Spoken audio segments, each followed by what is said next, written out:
കുറച്ച് ദിവസങ്ങൾക്ക് മുൻപ് സോഷ്യൽ മീഡിയയിൽ ഉയർന്നു കേട്ട ഒരു ചോദ്യമുണ്ട്: തിരികെ വന്നോ നമ്മുടെ ടിക്ടോക്ക്? ചില ഉപയോക്താക്കൾക്ക് ടിക്ടോക്ക് വെബ്സൈറ്റ് ലഭ്യമായതാണ് ഈ സംശയത്തിന് കാരണം. പലരും കരുതിയത് നിരോധനം നീക്കി ടിക്ടോക്ക് തിരികെ എത്തിയെന്നാണ്.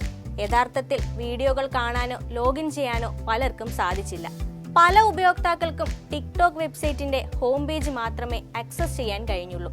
ചിലർക്ക് അതുപോലും ലഭിക്കുന്നില്ലെന്ന് ചൂണ്ടിക്കാട്ടി കമന്റും പോസ്റ്റുകളുമായി എത്തുകയും ചെയ്തു.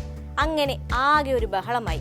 സംഭവം വലിയ ചർച്ചകളിലേക്കും ആശയക്കുഴപ്പങ്ങളിലേക്കും വഴിമാറിയപ്പോൾ വിശദീകരണവുമായി കേന്ദ്രം തന്നെ രംഗത്തെത്തി.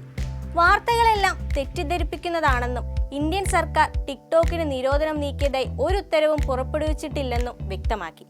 മടങ്ങിവരവ് സംബന്ധിച്ച ഔദ്യോഗികമായ ഒരു സ്ഥിരീകരണം ടിക്ടോക്കോ മാതൃകാ കമ്പനിയായ ബൈറ്റ് ഡാൻസോ നൽകിയിട്ടില്ല. ചില സാങ്കേതിക തകരാർ കാരണമാകാം ഇത് ലഭ്യമായതെന്നാണ് വിലയിരുത്തൽ. രാജ്യത്ത് വളരെ കുറച്ചു കാലം കൊണ്ട് ഏറെ പ്രചാരം നേടിയ ഒരു പ്ലാറ്റ്ഫോമായിരുന്നു ടിക്ടോക്ക്. അക്കാലത്ത് ടിക്ടോക്കിന്റെ ഏറ്റവും വലിയ അന്താരാഷ്ട്ര വിപണിയും ഇന്ത്യയായിരുന്നു. കോവിഡ് കാലത്ത് പലരുടെയും വിനോദവും ആശ്വാസവും എല്ലാം ടിക്ടോക്കായിരുന്നു. എന്നാൽ പെട്ടെന്നുള്ള ആപ്പിന്റെ നിരോധനം ഈ ട്രെൻഡുകൾക്ക് വിരാമമിട്ടു.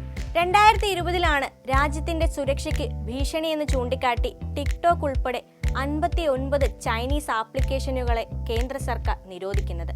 എന്നാൽ ചൈനയുമായി ഇടഞ്ഞ ഇന്ത്യ ഇപ്പോൾ വീണ്ടും അടുക്കുകയാണ്. US പ്രസിഡന്റ് ട്രംപിന്റെ തീരുവ ഭീഷണിക്കിടെയാണ് ഇരു രാജ്യങ്ങളും തമ്മിലുള്ള ബന്ധം വീണ്ടും ഊഷ്മളമാകുന്നത്. ടിക്ടോക്ക് തിരികെ എത്തി എന്ന തരത്തിലുള്ള വാർത്തകൾക്ക് കാരണമായതും ഇന്ത്യയും ചൈനയും തമ്മിലുള്ള ബന്ധത്തിന്റെ ഈ പുരോഗതിയാണ്.